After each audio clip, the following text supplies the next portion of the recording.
À vrai dire, tout dans le comportement du masochiste, je parle du masochiste pervers, nous indique que c'est bien là quelque chose qui est structural dans son comportement.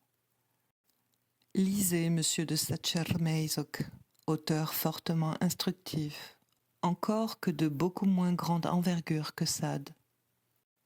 Vous y verrez qu'au dernier terme, le désir de se réduire soi-même à ce rien qu'est un bien, cette chose qu'on traite comme un objet, cet esclave qu'on se transmet et qu'on partage et qu'on tient pour ce rien qui est un bien, est véritablement la véritable pointe d'horizon où se projette la position du masochiste pervers. Il ne faut jamais aller trop vite dans la rupture des homonymies inventives.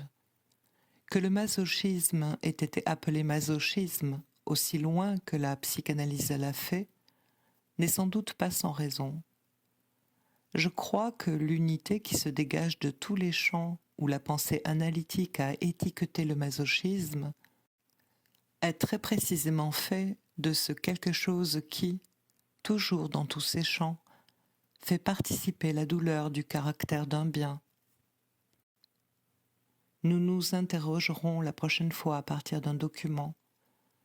Ce document n'est pas précisément neuf, il est celui sur lequel les discours se sont déjà faits tout au long des siècles, les dents et les ongles. Ce qui nous apparaît comme le jeu, le champ où s'est élaborée la morale du bonheur. Et les Grecs, nous le savons déjà depuis un moment, n'ont pas un champ où l'horizon soit resté fermé à la sous-structure. Et comme toujours, là où la sous-structure est la plus éclatante, c'est là où elle se voit le plus en surface. Ce qui a fait le plus de problèmes au cours des âges, depuis Aristote jusqu'à Hegel, et vous le verrez, jusqu'à Goethe, c'est une tragédie. C'est la tragédie que Hegel considérait lui-même comme la plus parfaite pour les plus mauvaises raisons. C'est Antigone, et sa position qui se situe par rapport au bien criminel. Il faut assurément un caractère profondément inconsidéré des raideurs de notre temps pour avoir pu se rattaquer, si j'ose dire, à ce sujet, en focalisant la lumière sur la figure du tyran.